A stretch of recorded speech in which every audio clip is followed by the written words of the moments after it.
My name is Thomas. I'm 67. And this past Christmas was the first one I faced without my wife, Sarah. I set her scarf on the empty chair across from me, telling myself I could hold the family together for just one night. But as the snow fell heavier outside, the warmth inside our home cracked. Voices rose, old wounds surfaced, and then my daughter stood, looked at me, and shouted words that cut deeper than any winter wind.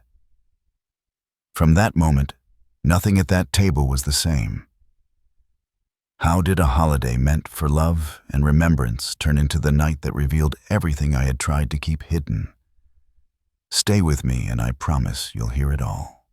The roast timer buzzed faintly from the kitchen, a soft ding that should have meant comfort, but no one moved. I stood slowly, my chair scraping against the hardwood, and forced myself to check the oven just to have something to do with my hands. The scent of rosemary and garlic poured out when I opened the door, but it no longer smelled like Christmas dinner. It smelled like smoke from a fire that had just started, one that might burn down the whole house if left unattended. I pulled the pan out, set it on the counter, and leaned against the edge with both palms pressed hard into the wood, trying to steady my breathing. From the dining room came the rustle of clothing, the clink of silverware being pushed aside. I heard Rachel's voice, low and trembling, telling Emily that she had gone too far. Emily laughed a short, brittle sound and said maybe it was time someone told the truth. Mark added something I couldn't quite catch, but his tone was casual, like he was agreeing with a point in a business meeting. David said nothing. His silence was louder than Emily's words. I walked back slowly, my feet heavy, and returned to the head of the table. The roast steamed in the center, untouched. No one lifted their fork. My eyes fell on Sarah's chair, the one directly across from me, where she used to sit with her soft smile and her endless patience. Tonight it sat empty, draped with the scarf she had knitted years ago, the one Rachel had placed there earlier to make it feel like she was still with us. That sight alone nearly broke me, but Emily's stare pulled me back. She leaned forward, her hands clasped tightly on the table. "Dad," she said again, softer this time, but sharper somehow, "we can't keep pretending you're capable of running this family. You don't pay attention. You forget things. It's not safe anymore. You need to let someone else step in." I blinked at her, my throat dry. "Step in?" I asked, finally finding my voice. "Step in for what? I've managed this family for decades. I worked, I saved, I kept this house standing." Emily's lips curled. "That was before. Now you just sit here acting like Mom's still around to clean up after you." Rachel slammed her hand on the table. "That's not fair," she snapped. "He's grieving, we all are, but that doesn't mean he's useless." Mark put a hand on Emily's shoulder, his wedding band catching the light. "Maybe Rachel doesn't see it," he said smoothly, "but David does. Right, David? Tell him." David shifted in his seat, avoiding my eyes. His fingers tapped against his wine glass. I waited, heart pounding, for him to defend me. He didn't. My jaw clenched. I wanted to shout to remind them of every hour I'd worked at the high school, every mortgage payment I'd made, every time Sarah and I had gone without, so they could have what they needed. Instead, my words came out low, steady, but shaking at the edges. "You think I'm worthless? You think I can't handle my own life?" Emily looked at me like she pitied me, like I was already fading. "Dad," she said, "you're not seeing it. We're trying to protect you. Protect me." The words scraped across my mind like gravel. I looked down at my hands, the veins raised beneath thin skin, the calluses that years of chalk and yard work had left behind. They trembled, yes, but they were still mine. I clenched them tight. Rachel's eyes filled with tears. "Please stop," she begged, her voice cracking. "This is Christmas." But the word Christmas felt foreign in that room. The garlands on the mantel, the twinkling lights, the holly-patterned plates. All of it seemed like a cruel joke. I felt the warmth drain out of me, replaced by something colder than the snow falling outside. I set my napkin on the table and stood again, looking at each of them. The faces of my children grown now, carrying pieces of Sarah in their features. Emily with her mother's sharp cheekbones, David with her eyes, Rachel with her gentle smile. But tonight they seemed like strangers, allies, and enemies drawn around the battlefield of our dining table. The clock on the mantel chimed 8 each, strike echoing through the silence. The sound seemed to mark the moment when our family broke apart. I saw Rachel wipe her cheek, I saw David's shoulders slump, and I saw Emily's jaw tighten with a resolve that chilled me. I sat back down the chair, groaning under my weight, and pressed my palms flat against the table. My voice came out rough, but steady enough to be heard. If this is what you think of me, then say it plainly. Say it so I don't mistake your meaning. Emily's eyes didn't waver. You can't run this family anymore, Dad. You're not capable. We need to take responsibility before it's too late. Rachel gasped again. David lowered his head, and Mark smiled faintly, like a man who had already won. The words settled over me heavier than the snow piling on the roof outside. For the first time since Sarah's death, I realized that the greatest storm was not the one outside, but the one sitting at my own table. Emily leaned back in her chair. Her arms crossed, her voice cutting through the silence with a cold steadiness that made the hair on my neck stand up.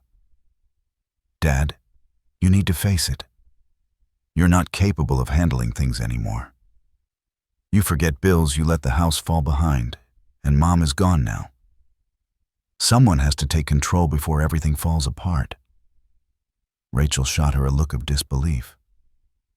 That's not true, Emily. He's been doing fine. He cooks, he pays the bills, he keeps the house together. We've all seen it. Emily scoffed and glanced toward Mark, who shifted in his seat like he had been waiting to speak. She's right, he said smoothly, folding his hands in front of him. We've noticed some things, like when you almost missed that appointment at the doctor, or when you left the back door unlocked. Mistakes like that could be dangerous. My hands gripped the edge of the table. The back door. That had happened once on a day I was rushing to shovel snow before the freeze. I had locked it later, but somehow now it had turned into a weapon. Rachel's voice rose sharp with anger. That's ridiculous, Mark. Everyone forgets little things sometimes. That doesn't mean Dad can't take care of himself. David shifted uncomfortably, eyes down on his plate. He hadn't touched his food. The steam from the roast had cooled to nothing, and the gravy was beginning to congeal, but nobody seemed to care. Emily's gaze fixed on me. Dad, we've talked about it. Mark and I think it's best if we step in and help manage things. It would be safer if we handled your finances, your accounts, even the house. The word finances rang in my ears. My chest tightened. I thought about the checkbook neatly balanced in the desk drawer, about the stacks of bills paid on time, about the savings account I had guarded carefully since Sarah's death. My voice came out rough. You've talked about it. Without me. She didn't even flinch. We're trying to protect you, she said again, like the words had been rehearsed. Before you make a mistake that can't be fixed. Rachel slammed her fork down. Protect him from what? He's grieving, not incompetent. You have no right. Mark leaned forward, his smile thin. Actually, there is a right. Conservatorship.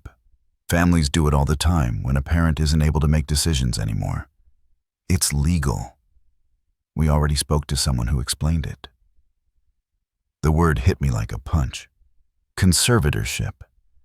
It was the same as stripping me of every bit of independence I had left. My breath caught and I looked at David, praying for him to say something, anything to defend me. But he stayed silent, his shoulders hunched, his lips pressed in a thin line. Emily mistook my silence for surrender. Dad, it doesn't have to be a fight. We'll make sure you're comfortable. You won't have to worry about a thing. The way she said comfortable made me feel small, like an old dog being promised a warm bed in the corner. I clenched my hands, forcing myself to steady my voice. I don't need you to make me comfortable. I am not useless. Her expression hardened. Then prove it. Show us you can handle yourself. Rachel's face was red with fury, her eyes wet. Emily, you're cruel. Mom would never stand for this. Emily's jaw tightened. Mom isn't here anymore. Someone has to be practical. The room fell silent again, only the crackle of the fire in the living room filling the air. I could feel every beat of my heart, heavy and slow, as if the walls themselves were pressing in on me. I stood, the chair legs scraping against the floor.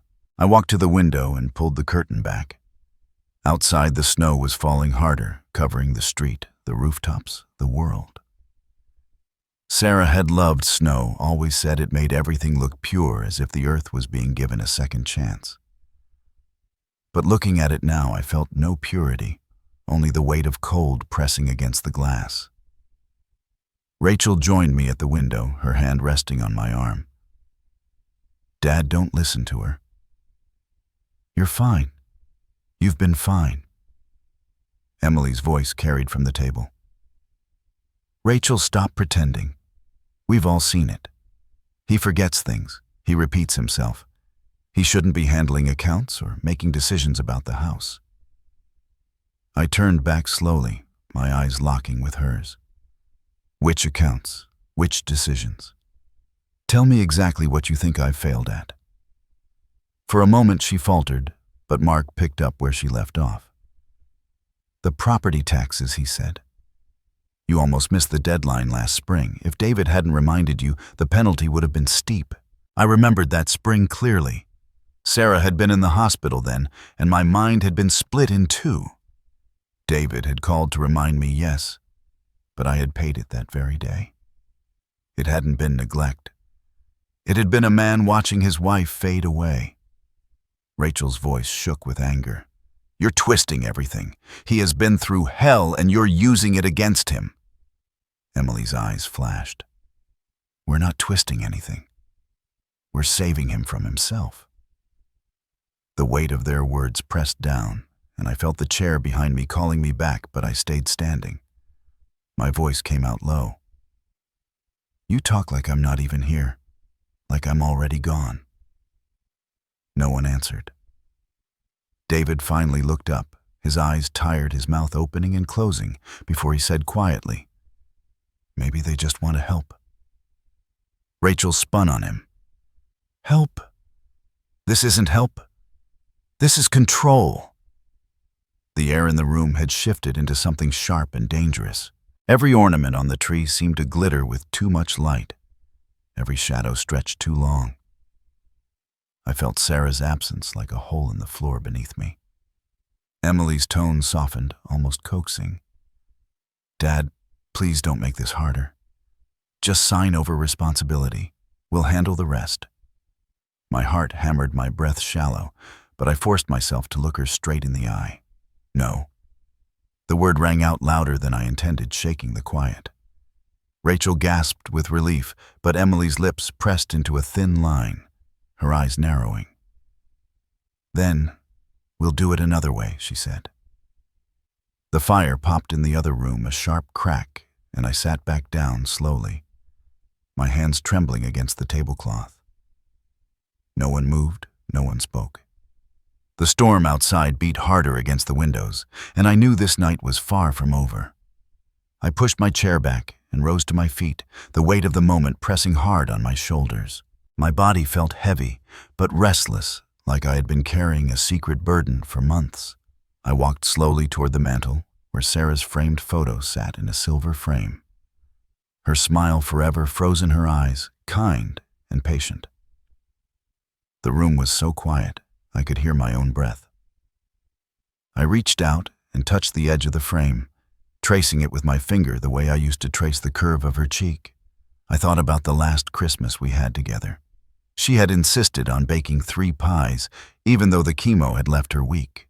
She had tied a red scarf around her neck to hide how thin she had grown, and still she laughed, humming along with the old carols while she worked in the kitchen. When she sat at the table that night, she held my hand under the cloth and whispered that no matter what happened, I had to keep this family together. Her grip had been fragile but fierce, her eyes full of determination. I turned back towards the table, now the scarf she wore that night draped over her empty chair. My chest ached with the memory. Rachel's eyes followed me wide and worried, as if she knew I was somewhere else entirely. Emily, however, leaned back with her arms crossed, her face unreadable, while Mark looked satisfied, as if he had scored a point in some cruel game. The words came unbidden, rough in my throat. "Your mother warned me about this. She told me one day I might have to stand alone. She told me to be ready if anyone tried to tear this family apart." Emily rolled her eyes and let out a sharp laugh. "Mom never said that. She never would have put that kind of suspicion in your head." Rachel spoke up quickly, her voice trembling but firm. "Actually, she did. She told me she worried about you, Emily. She said sometimes your ambition scared her." Emily's head snapped toward her sister, her face flushed red. "Don't you dare put words in Mom's mouth." Rachel's chin lifted. "I'm not. I remember it clearly. She was afraid you would cross a line someday." The silence that followed was thick and suffocating. I felt Sarah's presence in the room, not as a ghost, but as a memory that still had power. Her voice echoed in my head, reminding me that love could be twisted into control if you weren't careful. David cleared his throat quietly, his eyes darting from one sister to the other. "Maybe we should just sit back down and finish dinner," he murmured. But no one moved toward their plates. I sat again, my hands folding together on the table, though they trembled slightly. I wanted to believe that if I just kept calm, this storm would pass. But the look in Emily's eyes told me it was only growing stronger. Rachel placed her hand over mine, her palm warm and steady. "Dad, you've done everything for us," she said softly. "Don't let her make you believe otherwise." Emily slammed her palm down, rattling the glasses. "He is not fine, Rachel. He's slipping. Mom would have wanted us to take care of him." I felt the words pierce me like ice. Sarah had wanted us to care for one another, yes. But not like this. Not by stripping me of my dignity. I rose again, unable to stay seated. My feet carried me to the hallway where the coat rack still held Sarah's old winter coat. I touched the sleeve, remembering the way she used to pull it tight around her when she went out to watch the snowfall. I whispered her name so quietly, I wasn't sure anyone heard. Behind me, Emily's voice rang out. "See, he's talking to himself. He's proving my point." Rachel shouted back, "That's not talking to himself, Emily. That's grief. Something you clearly don't understand." I turned, meeting Emily's glare. "Your mother asked me to protect this family," I said, my voice shaking. "She told me to never let greed divide us. And yet, here we are." Mark leaned forward, smirking. "Maybe Sarah just didn't trust you to handle it either." The words burned in my ears. My fists clenched at my sides. The old anger I had not felt in years rising. But before I could speak, Rachel did. "That's disgusting, Mark. You never even knew her the way we did. Don't you dare drag her name into this." David looked down again, his silence deafening.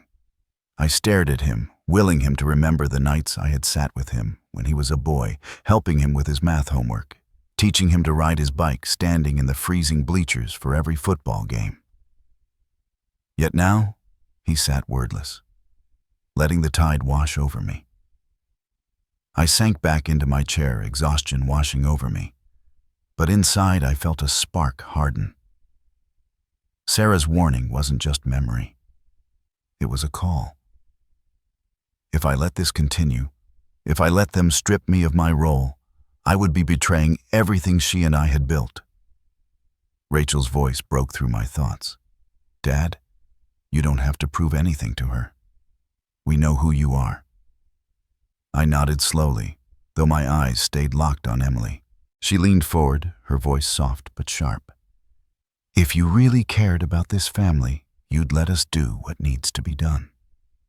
The fire popped in the living room again, sending a shower of sparks up the chimney. I looked at the faces around me, my children, my blood, and yet they felt so distant. My heart was pounding, but my mind was clear. The line had been drawn. Sarah had prepared me for this moment, and I understood that nothing would ever be the same after tonight. I lifted my glass slowly, not in a toast, but as if to anchor myself, and I said quietly, "We will not tear this family apart, in Sarah's name." No one spoke after that. The only sound was the steady beat of the storm pressing against the windows, as if the night itself was listening. Emily's fork scraped against her plate, the sound harsh and deliberate, and then she pushed it aside like she had no appetite for pretense anymore. She straightened in her chair, her shoulders pulled back, her voice clear and unshaken. "Dad, we all know this house is worth close to $800,000. Add in your savings, it is more than $1 million sitting there, and you expect us to believe you can handle it alone." The words landed heavy, stripping away the thin veil that had covered her real intentions. Mark's hand brushed against hers, a silent signal, and he leaned forward with a businesslike calm that made my stomach twist. "We're not trying to take anything from you, Thomas," he said, using my name like I was just another client across a desk. "We're talking about security. If everything is put into a trust with David as trustee, you'll be taken care of for the rest of your life. Bills paid, medical expenses covered, no stress." Rachel nearly jumped from her seat. "That is not security, that is theft dressed up in legal terms. You just want to lock Dad out of his own money and control him." Emily turned to her sister with a look so sharp it could have cut glass. "You think you know better because you still live like a child. Dad is slipping, and someone has to be an adult." I clenched my jaw, the blood pounding in my ears. I looked to David, hoping he would break the tension, but he shifted uneasily and said nothing. He rubbed at the corner of his napkin, his eyes lowered, his silence loud as ever. Rachel's cheeks flushed red. "You can't just erase him, Emily. This is his house, his money, his life." Mark leaned back with a sigh, his tone carefully even.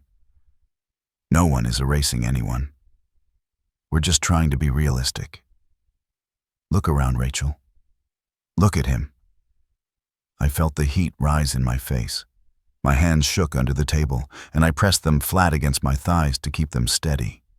I wanted to shout that I was not weak, not senile, not the man they painted me to be, but the words stuck. Emily pressed on, sensing the crack in the wall. "Dad, we already talked to Greg Turner in Columbus. He explained how a conservatorship works, and it's simple. You let us handle everything, and you live comfortably." Rachel gasped. "You talked to a lawyer behind his back?" Emily's gaze snapped toward her sister, her chin raised. "Yes, because someone has to think ahead." I looked at the faces across the table, the storm outside rattling against the windows like it was echoing the chaos within. My son, silent. My eldest daughter, ruthless. My youngest, desperate to defend me. Sarah's absence screamed louder than any of them. I pushed back my chair and stood, my knees stiff, but my voice steady enough. "You talk about comfort, as if I am some burden you have to put away. Your mother and I built this life together, and I will not hand it over like a set of keys." Emily's mouth twisted into something between a smile and a sneer. "Then what is your plan, Dad? To sit here alone until you forget your own name?" Rachel's voice broke through the tension. "Stop it, Emily. You sound heartless." Mark shook his head. "It's not heartless. It's practical. You wouldn't understand." Rachel's eyes filled with tears. "Practical is helping, not taking." David finally lifted his gaze, his voice quiet but audible. "Maybe they're just worried." I felt my chest cave at his words. He would not defend me. He would not stand with me. I turned to the sideboard and poured myself a glass of water with hands that shook so badly the rim of the glass tapped against the pitcher. I drank slowly, the cold spreading down my throat, steadying me. I set the glass down and faced them again. If you want to talk about money, then be honest. This is not about my health or my memory. This is about what you owe and what you want. Emily froze, her lips parting as if she might deny it, but Mark jumped in too quickly. Everyone has debts. That's normal. Rachel's eyes darted between them, realization dawning. This isn't about Dad at all.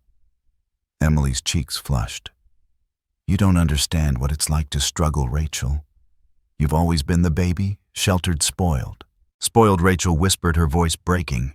Mom worked herself sick to give us everything, and now you sit here accusing me of being spoiled. The air in the room thickened, the weight of the words pressing down. The storm outside slammed a branch against the siding, and I felt the house tremble. I sat again, my body heavy with exhaustion, but my mind sharper than it had been all night. My eyes fixed on Emily, my voice low but firm. Your mother told me to protect this family from greed.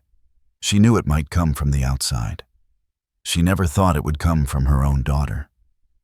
Emily's face hardened, but her eyes flickered with something that looked like fear. Rachel wiped at her cheek with the back of her hand, her voice trembling but clear. Mom would be ashamed of you, Emily. No one spoke after that. The roast on the table sat untouched.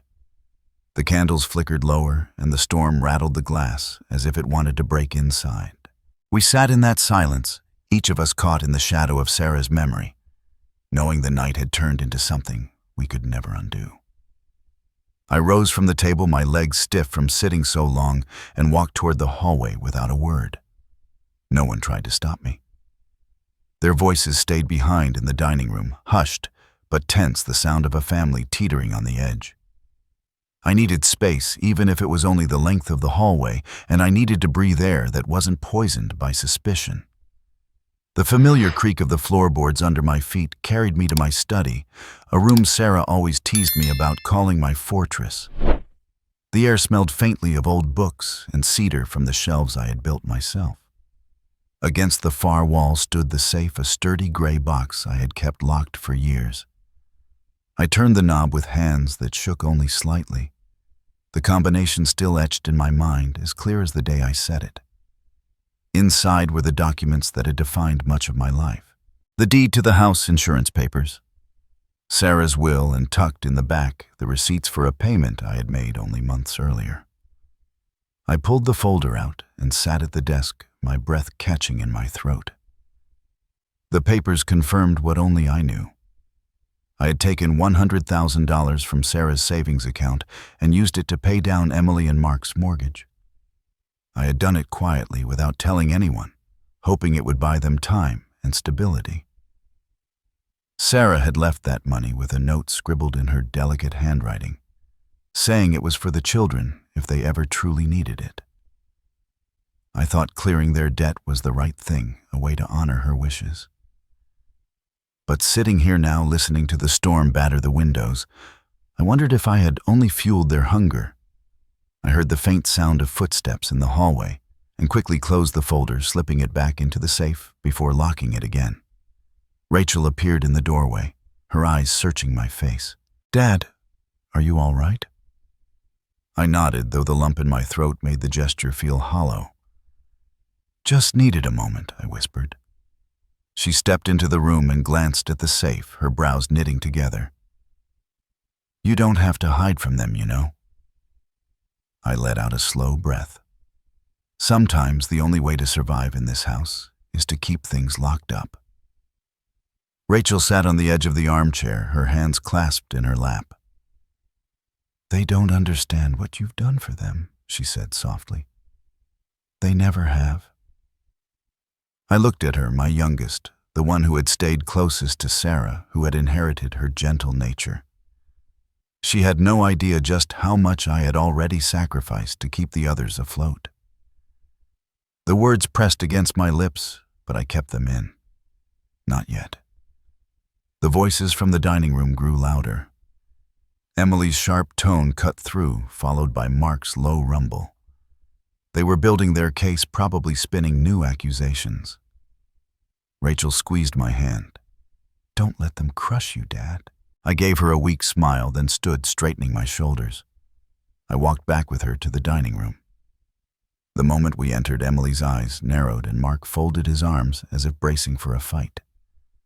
David stared down at his plate again, useless in his silence. Emily's voice was steady, too steady. "Where did you go?" I pulled my chair back and sat down. "To breathe," I said plainly. Her lips tightened. "You can breathe later. Right now we need answers." Rachel bristled beside me. "He doesn't owe you answers, Emily." Emily ignored her. "Dad, you can't keep pretending. You're not in control anymore." My patience thinned. I leaned forward, my hands flat on the table. "Pretending. That's what you think I've been doing? Pretending to pay the bills? Pretending to keep this house? Pretending to be your father?" The room fell quiet. Emily's face flushed and Mark shifted uncomfortably. I spoke again, slower this time, my voice edged with something harder. "I have carried this family on my back for decades. When you were children, your mother and I went without, so you could have new shoes, birthday parties, a roof over your heads. And when you became adults, I thought maybe, just maybe, you would carry yourselves."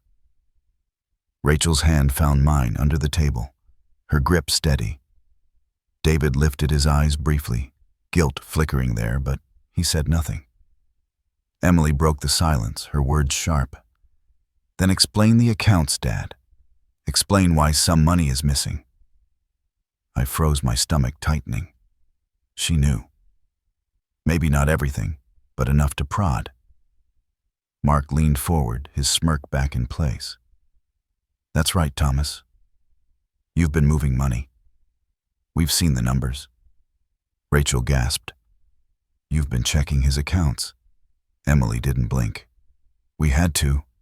He doesn't know what he's doing anymore." My pulse raced, the truth clawing at me. I could not stay silent much longer. I pushed back my chair and stood again, the legs scraping against the wood. My voice trembled, but I held it steady enough to fill the room. "You think I don't know what I'm doing? You think I've lost my mind? Well, let me tell you something you don't know." They stared at me, waiting. The storm outside howled louder, rattling the glass panes. My chest rose and fell heavy with the weight of secrets. I looked at Emily, at Mark, even at David, and for the first time that night, I felt the shift of power begin to turn. I gripped the edge of the table, my knuckles white. "I have already saved you once, Emily. More than you'll ever admit." Her eyes widened, confusion flickering, before she masked it with anger. "Saved me? What are you talking about?" I did not answer yet. The words burned, but I held them back, knowing the moment to unleash them had not fully arrived. Instead, I sat down slowly, my gaze locked on hers. "You will know soon enough." The candles guttered low, their wax dripping in quiet streams, and the silence that followed was heavier than anything we had endured yet. The night had shifted, and though no one could name it, we all felt it. Emily leaned across the table, her eyes locked on mine, her voice steady and sharp. "If you've saved me as you claim, then prove it. Stop speaking in riddles and tell us what you've done." Rachel's hand tightened around mine under the table. "Don't, Dad," she whispered. "You don't owe them anything." But I knew the truth was heavier than silence, and if I carried it alone much longer, it would crush me. I let out a long breath, my chest aching, as I said the words that had burned inside me since September. "I paid your mortgage, Emily. $100,000. Your mother's money. She left it for the children if they ever truly needed it, and I thought you needed it. Emily's mouth fell open, her face draining of color. Mark sat up straighter, his jaw clenched. That's a lie, he snapped. You're making things up to turn her against me.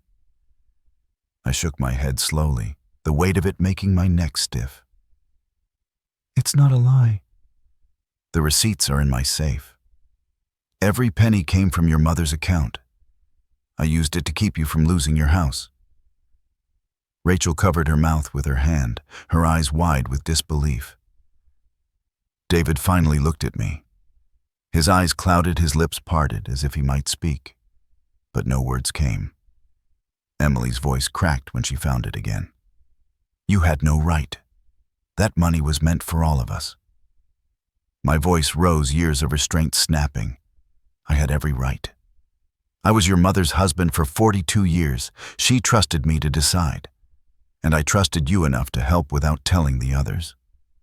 I thought it might keep this family from falling apart. But all it did was feed your greed.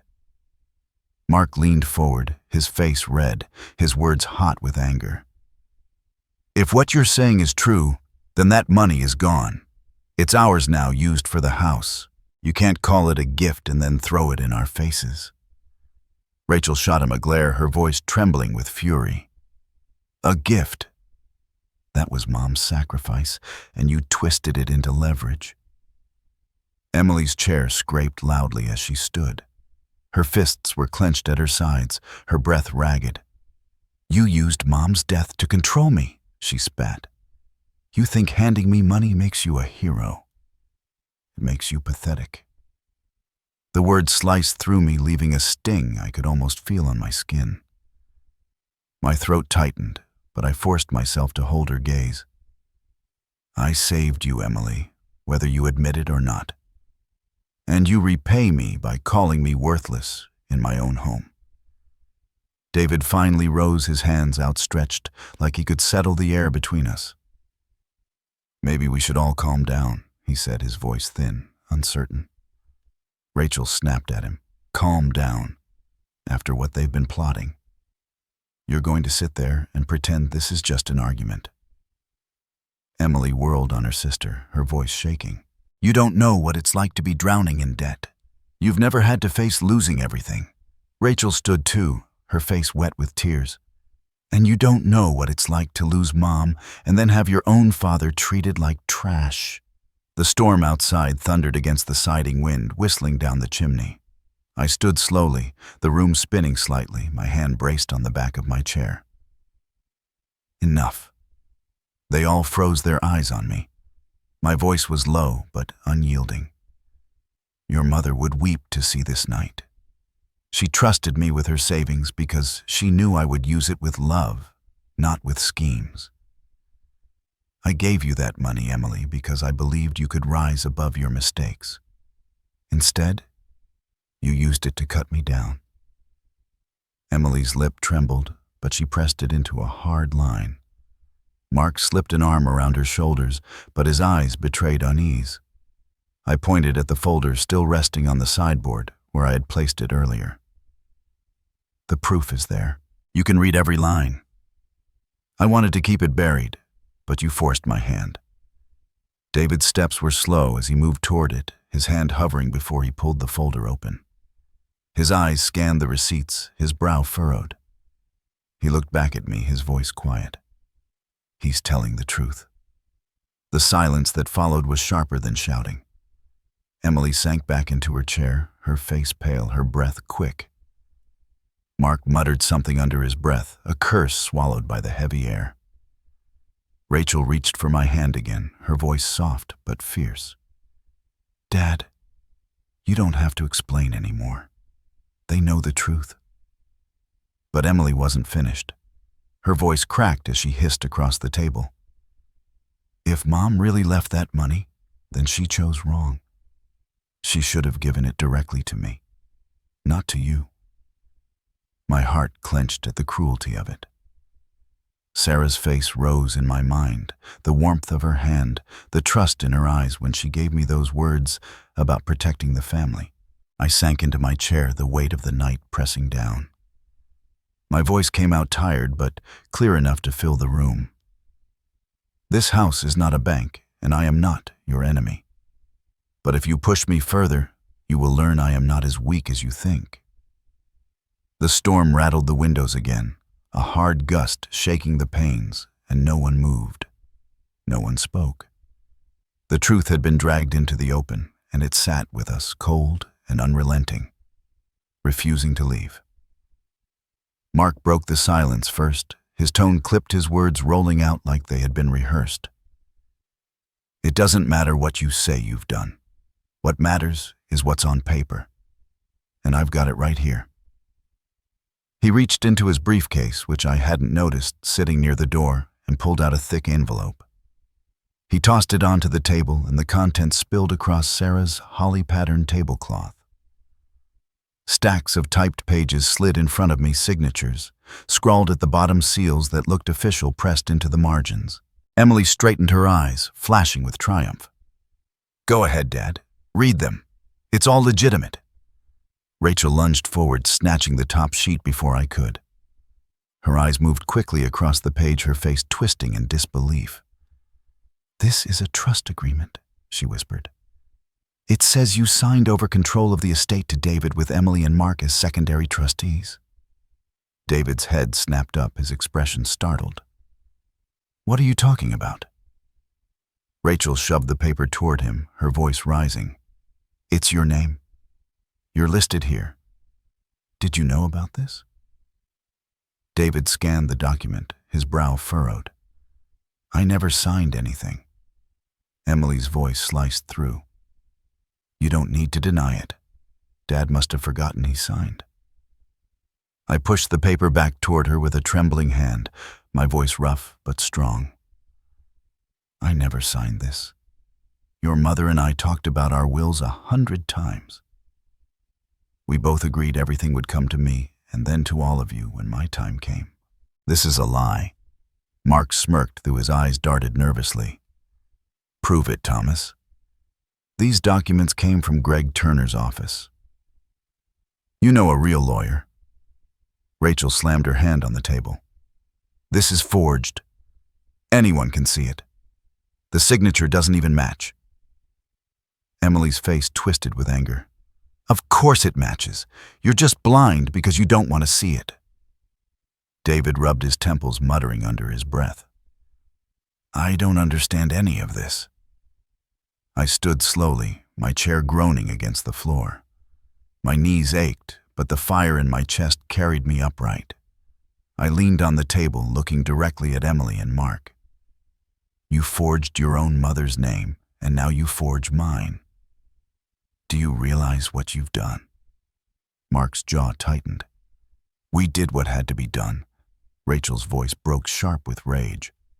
"You've crossed the line, both of you. This isn't just betrayal, this is criminal." Emily's lip curled, her hands balled into fists. "You think the world is going to side with you, Dad? You're old." Forgetful half the time, you can't even finish a sentence without drifting off. "A court will take one look at you and one look at these papers and side with us." Her words hit me harder than a slap. For a moment I saw Sarah's face, the way she used to hold my chin and tell me I was stronger than I believed. That strength rose in me now. I snatched one of the documents from the pile and tore it straight down the middle. The rip echoed through the room like thunder. Rachel gasped. David's eyes went wide and Emily shouted, "You can't do that." Mark's voice boomed low and furious. That was a legal document. I stared at the shredded paper in my hands, my voice steady for the first time all night. That was trash. No court, no lawyer, no piece of paper will strip me of who I am. Rachel's eyes filled with tears, her hand reaching across the table for mine. "Dad!" Emily shoved her chair back, the legs screeching. Her face was red, her voice trembling with fury. "You just signed your own downfall." David stood quickly, trying to put himself between us, but I barely saw him. My eyes stayed locked on Emily and Mark. "Your mother trusted me to protect what we built," I said, my chest heaving. and I will not let you destroy it with lies." The storm outside howled, rattling the windows so hard I thought the glass might break. The candles flickered low shadows leaping across the walls like figures bearing witness. Mark gathered the remaining documents with shaking hands, stuffing them back into his envelope. His voice was tight. "You're making a mistake." Rachel stepped forward, her voice sharp as a blade. "No. The mistake was ever thinking you could bully him into submission." Emily's eyes burned into me a fury I had never seen in my child. The silence that followed was thick, broken only by the storm pressing against the house. For the first time all evening, I felt something steady inside me, a line drawn that could not be crossed again. The air inside the dining room was thick, every breath hard to take, as if the storm outside had forced its way indoors. Rachel sat back down slowly, her eyes red but determined, while David lingered near the wall, his arms crossed tightly as if holding himself together. Emily stood stiff, her fists pressed against her sides, and Mark hovered close, clutching his envelope like a weapon. The fire in the living room hissed, a log collapsing into embers, sending sparks up the chimney. That sound, simple and familiar, only made the silence more unbearable. I straightened my back, refusing to let my children see me bent by their accusations. Rachel was the first to break the quiet. "Mom would never have believed this," she whispered, her voice trembling. "She trusted you, Dad. She trusted all of us." Emily snapped her head toward her sister. "Don't you dare speak for her. You always hide behind her memory like it makes you righteous." Rachel's eyes filled with tears, but she didn't look away. "Maybe I do. Because she actually loved me, Emily. She didn't judge me like you do." Emily let out a harsh laugh. "Loved you more, maybe. You were always her favorite. She never looked at me the way she looked at you." The words stung, though they weren't directed at me. My heart ached as I watched my daughters unravel in front of me. Rachel shook her head. "That's not true. She loved all of us." Emily's voice cracked as she shouted. "Then why did she tell you things she never told me? Why did she trust you with her feelings and not me?" Rachel's lip trembled, her voice soft. "Because you never listened, Emily." The silence that followed was worse than shouting. Emily's chest rose and fell with quick, shallow breaths, her face twisted in pain and rage. For a moment, she looked less like the woman she had become, and more like the little girl who used to cry when Sarah brushed the tangles from her hair too roughly. I wanted to reach across the years and pull her back to that innocence, but the wall between us was too high. David cleared his throat, his voice low. "Maybe we should stop digging up the past. It won't change anything." Emily turned on him, her words sharp. "Easy for you to say. You've always been the golden boy. You never had to fight for anything." David flinched, his mouth opening as if to defend himself, but no sound came. He pressed his lips together, his eyes dropping to the floor. Rachel looked at both of them, her voice firm despite the tears on her cheeks. "Stop it. Mom wanted us to be a family, not enemies." Emily's laugh was bitter. "Family? Is that what this is? Sitting here in this house, begging Dad to admit he's not fit anymore, watching him throw away the only chance we have to survive, and you call that family?" Rachel leaned forward, her voice sharp now. "No, Emily. That's betrayal." The word hung in the air, cutting through the storm's howl outside. I felt it sink deep into my bones. Emily's face paled, her mouth tightening. She opened it to speak, then closed it again, her hands shaking at her sides. I finally found my voice low but steady. "Your mother begged me on her last night to keep this family whole. She held my hand and told me to protect each of you. But sitting here now, I realized she didn't know how far we'd fall." Emily's eyes glistened, though she blinked the tears back quickly. She turned to Mark, her jaw clenched. We don't have to listen to this. Mark placed a hand on her arm, his tone calm but cold. We'll get the papers redone. This isn't over. Rachel stood abruptly, her chair scraping against the floor. Enough. You've already gone too far. David looked at me, then his voice almost a whisper. Dad, what do we do now? The question landed heavy. For years I had carried answers, fixed problems, made decisions without hesitation. Now, in this room, where Sarah's absence felt like a wound, I realized there were no easy answers left. The storm outside pounded harder, shaking the old house on its foundation. The windows rattled, and for a moment I thought the glass might shatter. No one spoke. No one moved. The weight of everything we had said pressed down on us thick and unforgiving, until the silence itself felt like judgment. David moved first, dragging a hand down his face as if he could wipe the tension away. He stepped toward the fireplace, his back to us, staring at the flames that were beginning to die down. I could hear his breath, uneven and shallow. And for a moment I thought he might finally speak with conviction. Instead, his shoulders slumped and he whispered so low I almost missed it. I can't do this anymore. Rachel rose quickly, placing a hand on his arm. You don't have to carry their lies, David. Just tell the truth. He turned his eyes, rimmed with red. I didn't know about the papers, I swear. But I knew about the debts. I knew they were drowning, and I thought maybe if Dad gave them something, it would quiet down. Emily's voice cut like a blade. Quiet down. That's all you cared about, isn't it? Keeping peace while we scraped by.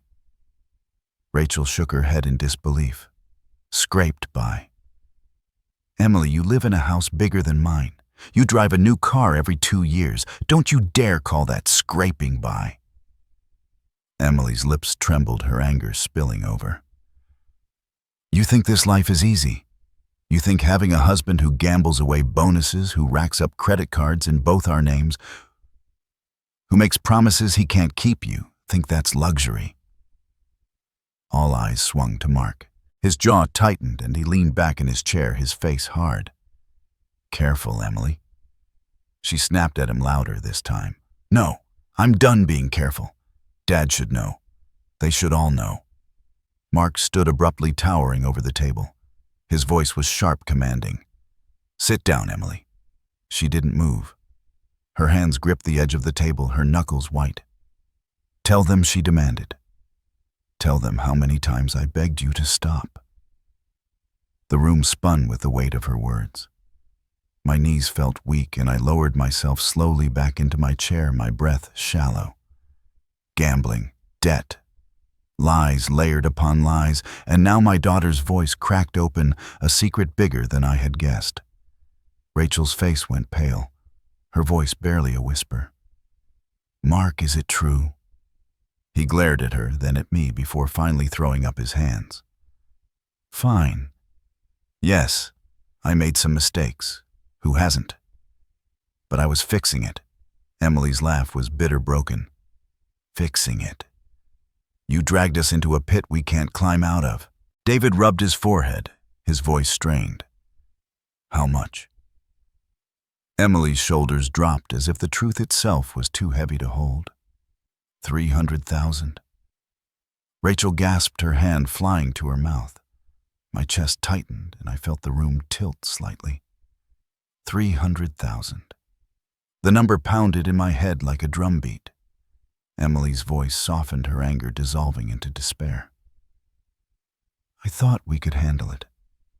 I thought if we convinced Dad to sign over the estate, we could pay it all off and start fresh. Rachel's eyes filled with tears. So this was never about protecting him. It was about saving yourselves. Emily lowered her head, her hair falling across her face. I didn't want it to be this way. Mark's jaw clenched, his voice low but still defiant. It doesn't matter how you spin it. We needed the money. I pressed my hand against the table to steady myself, my voice hoarse but rising. You tried to solve your problems by stealing from your family. Your mother's memory, her sacrifice turned into a bargaining chip. Emily finally looked at me, her eyes wet. We were desperate, Dad. Rachel's voice cracked with fury. Desperation doesn't excuse betrayal.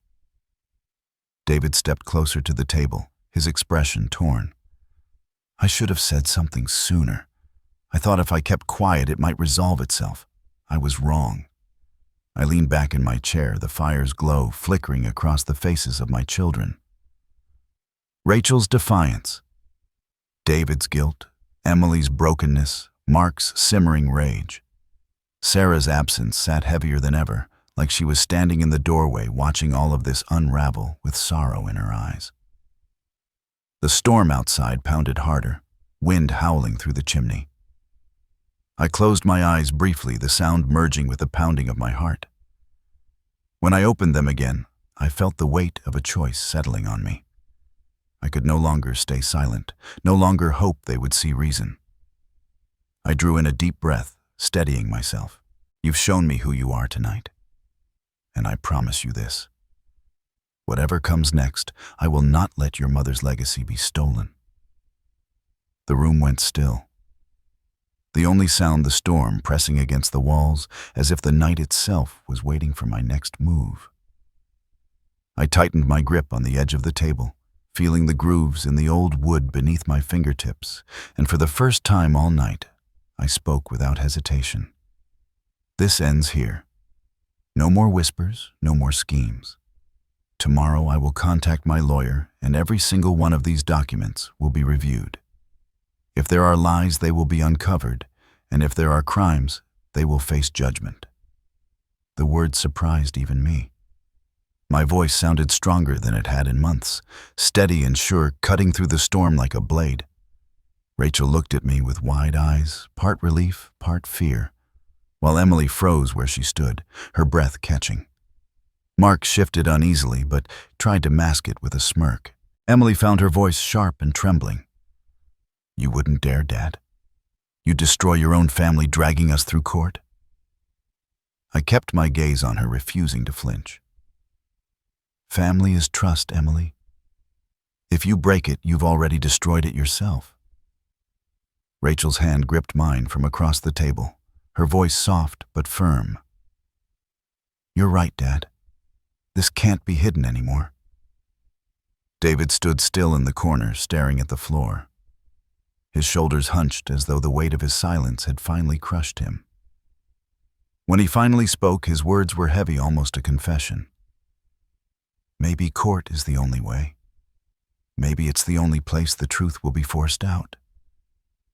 Emily turned on him instantly, her voice thick with betrayal. You'd side with him over me, over your own sister. David's head lifted, his eyes tired, his tone steady. I'm not siding against you. I'm siding with the truth. The silence after his words was deafening. Emily's lip trembled, her eyes glistening with something softer for a moment. The kind of vulnerability I hadn't seen in years. But the moment passed, and her walls rose higher, her jaw tightening. She pulled her coat from the back of her chair, the fabric brushing roughly against the wood. If this is how it's going to be, then so be it. Do what you want. But when you're sitting in this house alone, don't forget who pushed us out. Rachel shot to her feet, fury in her eyes. Don't twist this, Emily. You chose betrayal. You chose greed. Don't you dare lay that at his feet. Emily ignored her, shoving her arms into her coat. Mark gathered the envelope of papers, stuffing the scattered pages back into it. His face was unreadable, but his movements were rigid, tense. Before they reached the door, I spoke again, my words low but deliberate. If you walk out that door with lies in your hands, don't expect to walk back in with clean ones. Emily froze for half a heartbeat. Her shoulders stiff, but she didn't turn around. She yanked the door open, the wind and snow rushing into the house, and then slammed it behind her. Mark followed his footsteps, heavy, the sound of boots crunching on the porch fading into the storm. The room they left behind felt colder, the warmth sucked out with them. The fire cracked weakly in the hearth shadows, stretching long across the walls. For a long time, none of us spoke. Rachel sat back down slowly, her shoulders slumped, her face pale with exhaustion. Her voice came out barely above a whisper.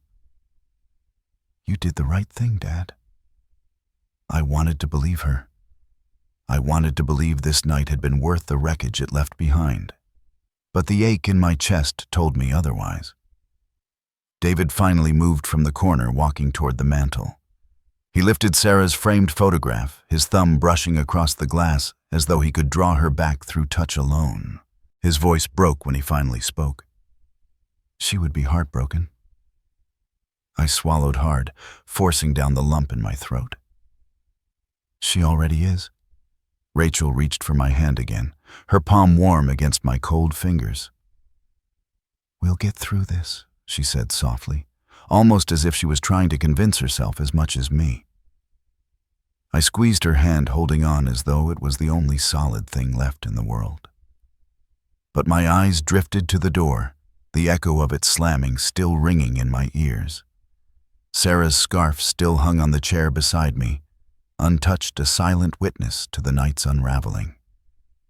The storm howled louder, shaking the walls of the old house as if testing its strength. I sat back in my chair, staring into the flames that danced low in the hearth. Tomorrow would bring lawyers, papers, perhaps police. Tonight brought only silence, grief, and the faint flicker of resolve that told me I was not finished yet. The storm outside pressed harder against the windows, and I knew this fight had only just begun. Rachel was the first to move, pushing her chair back with a scrape that echoed in the stillness. She began gathering the plates, her fingers clumsy, as if she needed to do something, anything, to keep from breaking apart. The smell of roasted ham and sweet potatoes lingered, but none of us had eaten more than a few bites. She carried the plates into the kitchen, and the sound of dishes clattering in the sink was sharp against the muffled roar of the storm. David stood near the mantel, still holding Sarah's photograph in both hands. His thumbs rubbed absently at the frame like he could warm her face through the glass. He didn't look at me when he spoke. "Dad, I should have said something sooner." I knew Emily and Mark were struggling, but I didn't want to admit how bad it was. I stayed seated at the head of the table, my hands pressed flat against the wood. Silence doesn't protect anyone, David. It only gives the liars more room to grow bold. His shoulders slumped. "I know." Rachel came back, drying her hands on a dish towel. She didn't sit down right away. Instead, she looked at both her brothers, her voice trembling. "You two watched Mom fight for this family her whole life. She worked double shifts, she cooked, she prayed, she held us together. And now when she's gone, you think the answer is to tear it apart?" David lifted his head, his voice raw. "I'm not tearing it apart, Rachel. I just didn't know how to stop them." Her eyes filled with tears and she shook her head. "You should have stood up sooner." I forced myself to rise from my chair, my knees stiff, the effort heavy. "Tomorrow morning I'll call Robert Jensen. He's been our lawyer for 30 years, and he'll know what to do." Rachel looked at me, relief flickering in her eyes. "Good. Finally." David frowned, setting Sarah's photo back on the mantel. "If you go that route, Dad, it won't stay in this house. It'll go public. Everyone will know." I walked slowly toward him, steadying myself with the back of a chair. "Let them know. I'm not the one who should be ashamed." Rachel's voice broke, but it was firm. "They are the ones who gambled, who lied, who forged papers. Not you." I felt my chest tighten at her words. She sounded so much like her mother, in moments of truth, clear, unwavering, unwilling to bend when integrity was at stake.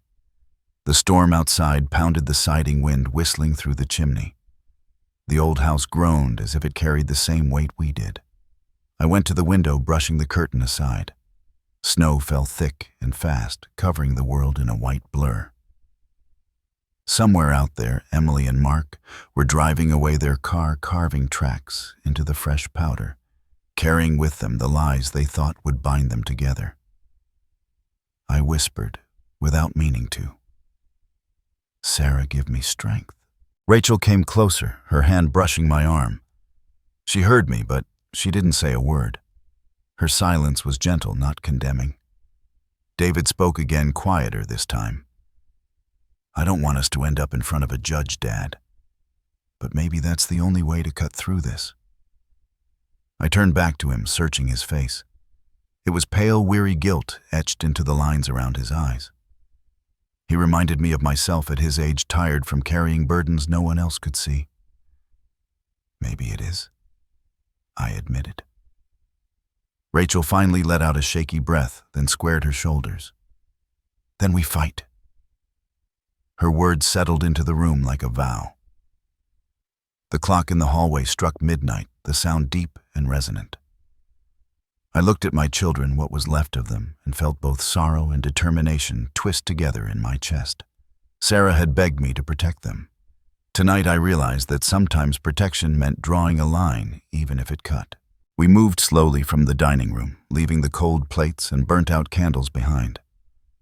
The staircase creaked under our weight as we climbed each step, heavy with what the morning would bring. In my bedroom, the air felt cooler, the scent of cedar from the old chest mixing with the faint lavender Sarah had always loved.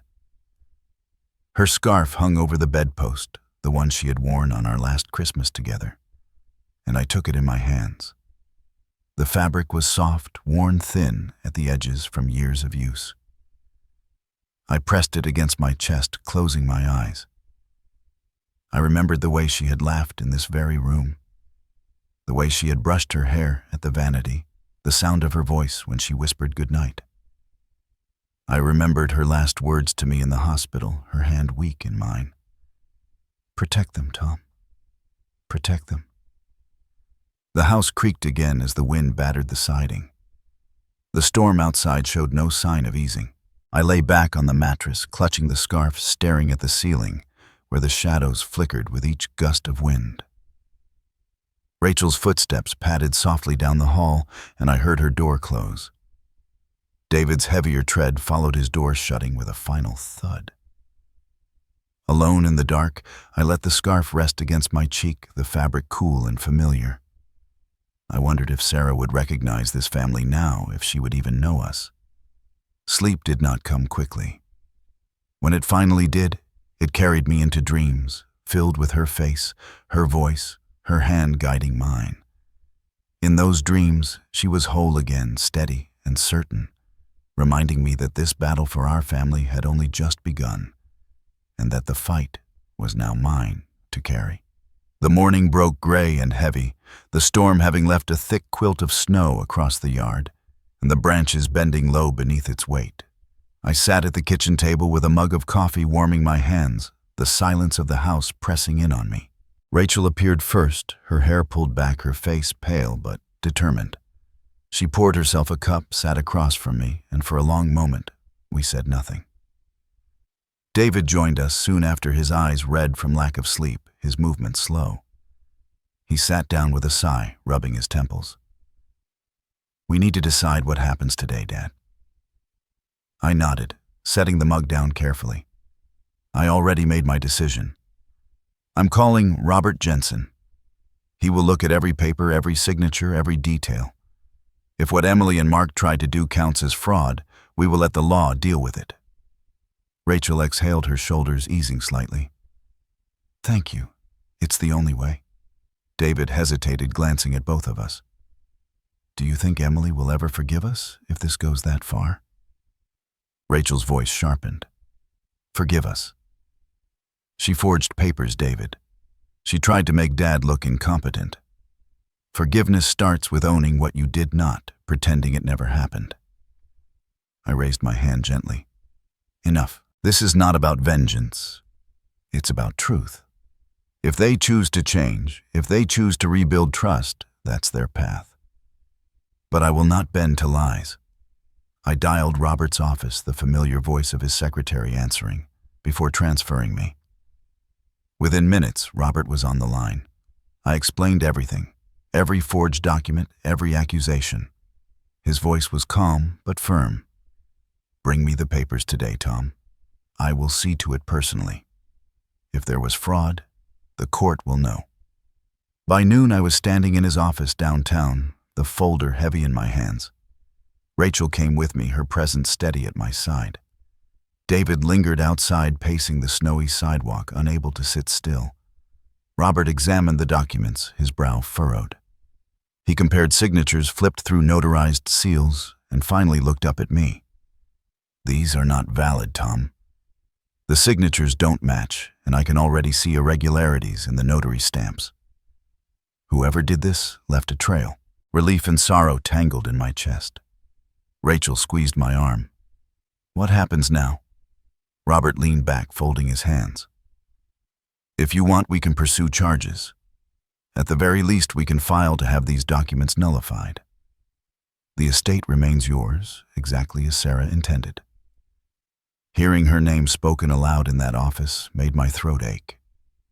I managed a nod. "Do it. Protect her legacy." That evening, we gathered again in the kitchen, the three of us who remained in the house. The snow outside glowed faintly under the porch light, and for the first time in months, I felt a small sense of calm. But the peace did not last. The phone rang. Rachel answered, her voice steady but guarded. It was Emily. She wanted to speak to me. I took the receiver, my hand trembling slightly. Emily's voice came through the line, brittle and raw. "Dad, I never meant for it to go this far." I closed my eyes, listening to the silence between her words. "You had a choice, Emily. You could have come to me. You could have asked. Instead, you tried to take." She began to cry, muffled sobs breaking through the line. We were drowning. Mark made mistakes, yes, but I let him. I thought if we controlled the estate, we could fix it. I spoke softly, though my chest was tight. You don't fix broken trust by stealing more. You don't honor your mother by tearing down her husband. Her sobs quieted, and for a moment I thought she might hang up. Instead, she whispered, "I'm sorry." The words lingered in the air. I wanted to believe them, but forgiveness is not spoken, it is lived. "We'll see, Emily." That's all I could say. After I hung up, Rachel looked at me, her eyes searching. "Do you think she meant it?" I shook my head slowly. "I think she's scared." Whether that becomes remorse or just another excuse is up to her. David finally spoke, his voice low. "What if Mark doesn't let her change?" I stared out the window, watching the snow swirl in the cold wind. "Then she will face the weight of her choices alone." The days that followed moved slowly. Robert filed the papers to nullify the forged trust. And within weeks, the court confirmed what I already knew. Sarah's will stood. The estate remained intact. Emily and Mark did not come to the hearings, though their lawyer tried to argue for leniency. The judge dismissed it quickly. Months later, I stood in the garden. Sarah once tended the spring air, carrying the scent of new blossoms. Rachel knelt beside me, her hands in the soil, planting daffodils where her mother once had. David joined us, quieter now, more present, as if the weight of his silence had finally taught him to listen. Emily sent a letter that spring. It was shorthand written, the words uneven. She wrote that she and Mark had separated, that his debts had swallowed him whole, and that she was trying to rebuild with what little she had. She wrote that she didn't expect forgiveness, only that one day she hoped to be worthy of it. I folded the letter and placed it in Sarah's cedar chest, where her scarf and her journal still rested. I did not reply, not yet. Some things take time, and some wounds may never fully close. Standing in that garden, I realized Sarah had been right. Protecting them did not always mean shielding them. Sometimes it meant letting them face the storm they created. I looked at Rachel and David, their hands in the dirt, their laughter mingling faintly with the sound of birds in the trees. and I felt something I hadn't in months. Peace. Not perfect, not permanent, but enough. If you followed my story until now, I want to thank you. This wasn't easy to share, but it was real. And maybe in it you found something that spoke to your own life. If you've faced betrayal, if you've carried the weight of family secrets, know that you are not alone. Tell me in the comments where you're watching from and whether you've lived through a storm of your own. And if you want to hear more stories like mine, stay with this channel. There are more voices, more battles, and more truths waiting to be told.